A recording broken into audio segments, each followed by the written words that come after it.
Today's guest has stayed at Herb Parker Stadium for his high school and college career. Joining me now is Beavers O lineman Chris Sowitch, going from Bishop Ryan to MSU, like a lot of kids have been doing as of late.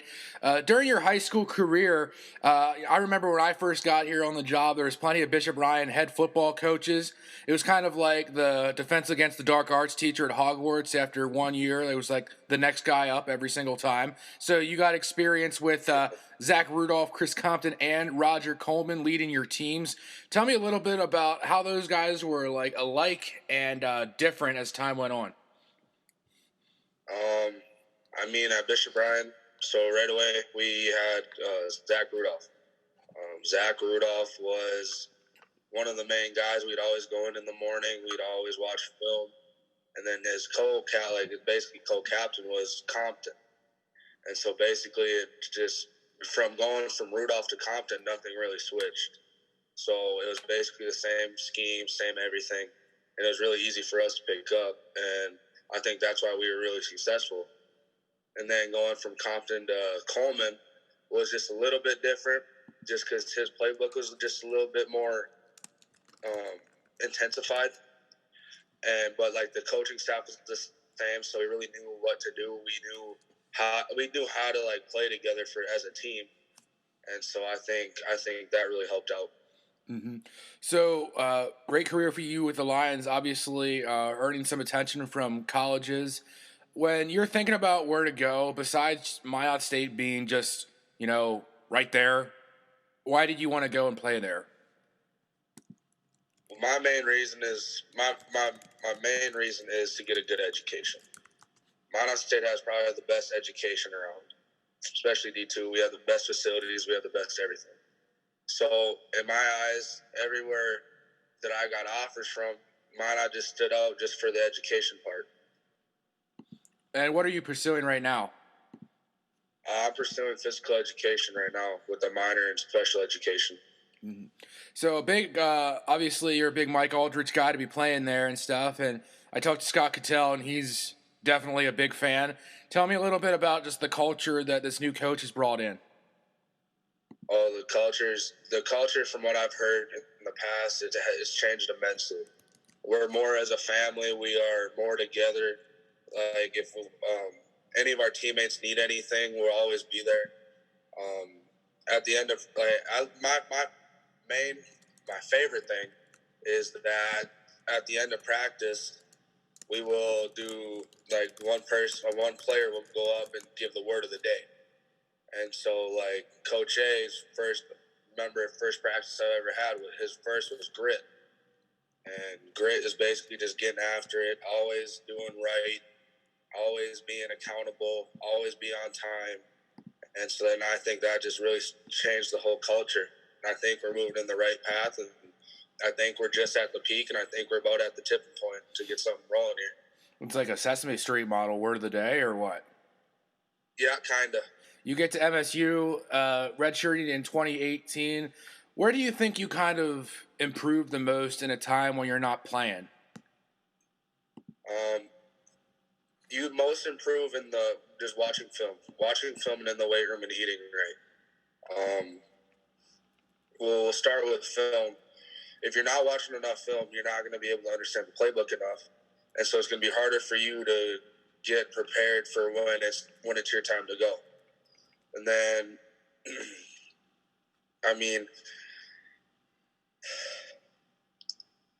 the weight room's probably the biggest one. You got to be able to move the way you need to be moving. You got to move it the way it should be moved, and like how fast it should be.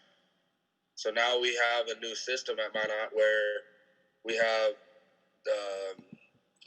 it's like it's an electronic thing that we put on all our bars. So like when we're cleaning, when we're benching, when we're squatting, it'll tell you how fast you're moving it and how much power you're exerting. So when you hang clean, it'll show you if you want to hit 225, and it'll show you what time, like how much, like the speed you should have, and that's the range you're trying to get in. And if you're above it, you go up. If you're below it, you just go down. And I think that's really helped out. Mm-hmm. So when you get a chance to play a little bit in 2019, you appeared in 3 games. How did the experience of actually being on the field, playing in a college football game compared to maybe what you had maybe dreamed about it?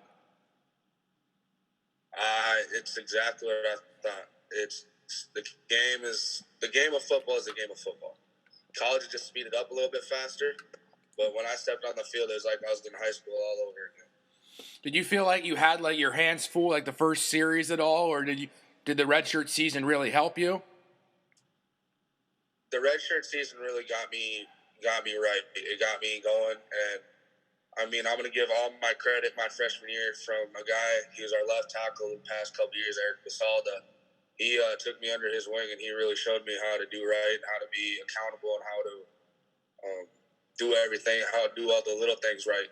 So after practice, we'd stay there and we'd get right, and then coming to the first snap, I was right next to him, and me and him trusted each other, and it was just I can't think of the word right now. It was just a connection. Yeah, it was a connection or a bond type thing. Yep, that me and him both had, and I think my first college snap was rough. I'm not gonna lie. It wasn't what I thought it was gonna be. I mean, I know I could do better, but there was just a learning point. And then the next game I went to was St. Cloud. St. Cloud got in, did better. And then I started against Bemidji, did better, and I give all my credit to a guy named Eric Basalda. He was my mentor, and that man taught me everything I know. The Minot State offense this past season, something related more to you guys' perspective as O-linemen was there's some success at running back no matter who it was. I mean, like Isaiah Hall, Ali Muhammad, and Aaron Wood even got some reps in. From how you guys are working together and the process that you build just as O-linemen, where do you think just the effectiveness came from with helping the running backs? I think the running backs had a huge part for us. To be honest, we trusted our running backs. We got Isaiah Hall coming back this year. We got Ali coming this year. We have Aaron Wood, who should be coming back this year. We got Calder Fleming, who's coming back, and we trust all our running backs. And if they see the hole, they're going to hit it. And they're going to hit it 100 miles an hour, and they're going to be able to do big things. And if as an O lineman, our running backs can make us look really good. What needs to happen for you guys to make that next competitive jump besides being like the best of the bottom end of the NSIC, like the rebuilding team crowd? Like I said earlier, we're at the tipping point.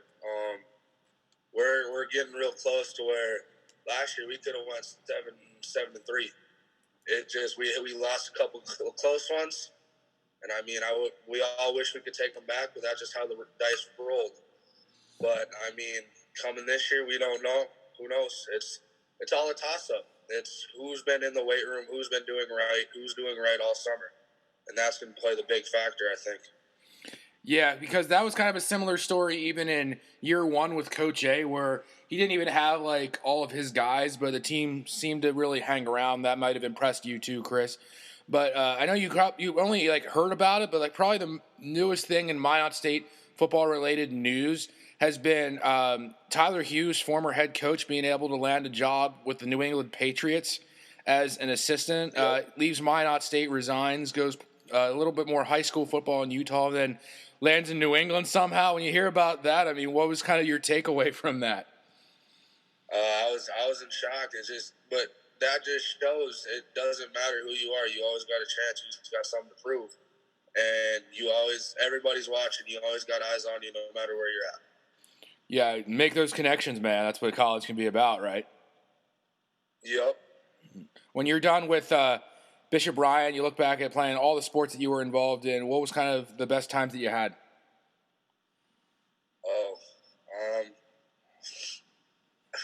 Obviously the State B. The State B is probably my number one. Oh, yeah? We took second to Hillsboro. The whole year, that was probably the funnest year, been my senior year. We got to state. People didn't really think we could make it through. We made it all the way to the championship, and we lost by a buzzer beater. But hey, I mean, it was a great experience, a great time, and it was just an amazing experience. And then with baseball would have to be my third. besides football. How much do you, Me, or go on? me and Alex Burkhardt, we both, and Caden Sheen, all the seniors, we just let her fly. It was just our last season, so I mean, we all had fun with it. But when it was time to get down and gritty with it, we got gritty. How much can you get back to Bishop Ryan? I know it's right there, but I mean, responsibility to be a student athlete has to be busy. Yeah, I mean, there's a I still try to help out with the football team whenever I can, and if I mean, when it's Christmas break, most of the old basketball guys get back together, and we'll go over there and we'll either scrimmage their team or we'll just run fives. We'll just have a good time and just kind of walk the halls like we're still in high school. Just living the glory days dream, or what? Yeah, basically. So you look towards the summertime. How do you get to land on the Surrey summer league teams and stuff? Over like a lot of the Ryan guys stick around in Minot. What was kind of your plan for your summer baseball life? Uh, the big factor on that one would have had to been my buddy Brayton Lee. He convinced me to go out and play for Surrey, and then we convinced Alex Burkhardt to come play for us. And so it was just a trio. It was a trio, and we got all the way to state, and it was an unreal time. And I'm very glad I went out and played for Surrey. What's your take on this year being like the Legion baseball season got canceled like really, really soon, like sooner than spring, North Dakota anyway? I know it's like a national to state down organization, but then you see all these teams, pretty much the same ones, kind of doing it on your own. I mean, what do you think about this happening? I think it's a great idea because you still have the chance to play for like the seniors. The seniors I would feel the worst for because they didn't get a senior high school baseball season and then they wanted to cut out summer league. But I understand because of all this virus and everything, like it's smart not to. But I think it's a great idea for them to still host games, but not have it regulated. It's pretty much the same teams in this layout, like I said. So, do you expect the affiliation to continue with the Legion, or maybe would people in North Dakota anyway just try to be independent off this? Jackson Feller wasn't too happy with the news when I talked with him about it, and he was wondering about going back to Legion or not. So I thought I'd ask you. I think they're still after this year. I think after the virus is completely done, they're still going to be the Legion. I think that's still going to be the affiliation. I don't think there's going to be anybody that probably goes independent. Okay.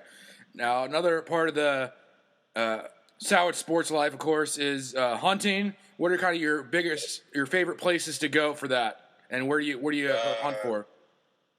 The farm. So when I was younger, I grew up on a family farm, and so that's always my number one. That's my favorite place. Really, I just hunt really anything. Like this year, we brought out a couple guys. We went goose and duck hunting, and they loved it, and we had a great time. When do you guys branch out at all? Like go on any like bigger trips for it, or you just been hanging around the farm? We've been just really hanging around the farm because most of the hunting season during football. So most of the time, it's either when we get a break from football or when we get back like from a trip. So like we'll go on a Sunday morning, or if we have a break throughout the day, we'll go hunting and then we'll go to practice and meetings. So who has to have more patience, hunters or fishermen? I'd say about equal.